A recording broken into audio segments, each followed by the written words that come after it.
Thank you, Mr. Chairman. I want to acknowledge the good work of the chairman and the ranking member on this subcommittee. As always, you kind of set the standard for everybody else, and I think that that's one of the reasons why you're one of the early ones in the process. We all like to come together on the energy and water approaches. I particularly want to give recognition to the efforts that you have made with regards to research within the Department of Energy. As we address the issues of climate change, as we address the issues of the ways that we're going to be a lower carbon economy, I think we recognize that so much of this lies within the innovation and the technology, so much of which is coming out of our national labs. So the support for the labs, support for ARPA-E, greatly appreciated.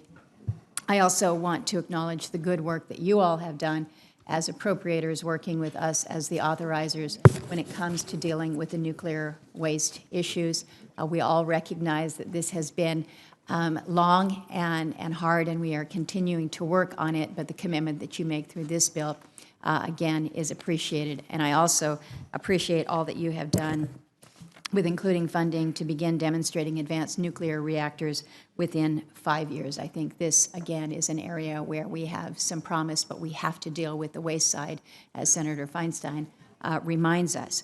I had drafted an amendment that I am not going to be offering at this time, but it relates to an issue that I have been very keenly focused on, and this is what is happening within the Arctic, better understanding the science coming out of the Arctic, the environmental aspects, the national security research, the energy issues associated with the Arctic. And so trying to reestablish and direct resources to the Arctic Energy Office has been a priority. We have report language within the bill that requires DOE to use the Arctic Energy Office as a centralized area to support and expand our efforts in the Arctic.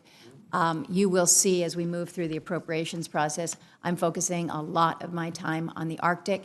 And it's not just an Alaska issue. It is an issue for all of us because we are an Arctic nation.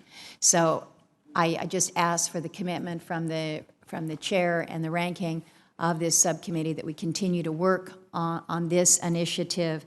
I won't ask for the directed acceleration of the funding that I had hoped for, but know that I think we're headed in the right direction, and with your commitment, I look forward to advancing just that. And I thank you for your good work with this. Be glad to make that commitment.